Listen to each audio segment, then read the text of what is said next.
توجه مجلس إدارة النادي الإسماعيلي بالشكر إلى الرئيس عبد الفتاح السيسي بعد موافقته على قانون الرياضة الجديد،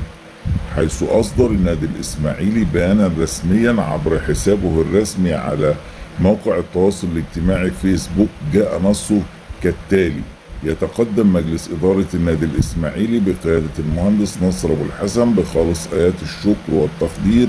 إلى رئيس الجمهورية عبد الفتاح السيسي، بالإضافة إلى معالي الدكتور أشرف صبحي وزير الشباب والرياضة، وذلك بمناسبة صدور القانون رقم 171 لسنة 2025 بعد تعديل بعض أحكام القانون رقم 71 لسنة 2017. وجاء هذا القانون ليفتح آفاقا جديدة في مجال الاستثمار الرياضي داخل الأندية، بما يسهم في جذب الكثير من المستثمرين لدعم وتطوير المنظومة الرياضية،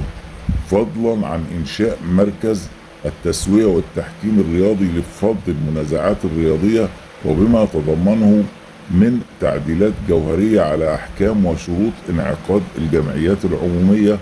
ومدد مجالس إدارات الهيئات الرياضية. وانطلاقا من الأحكام الانتقالية للقانون الجديد، فإن نادي الإسماعيلي سيشرع في اتخاذ الإجراءات اللازمة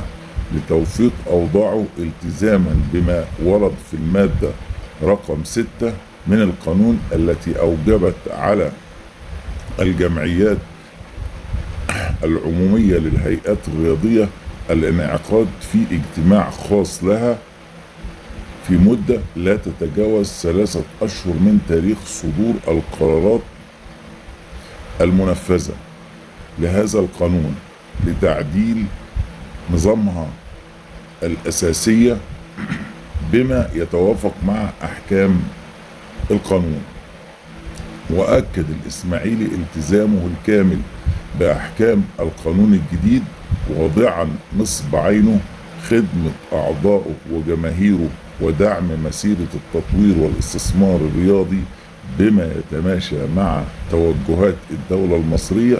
نحو الارتقاء بالرياضة الوطنية.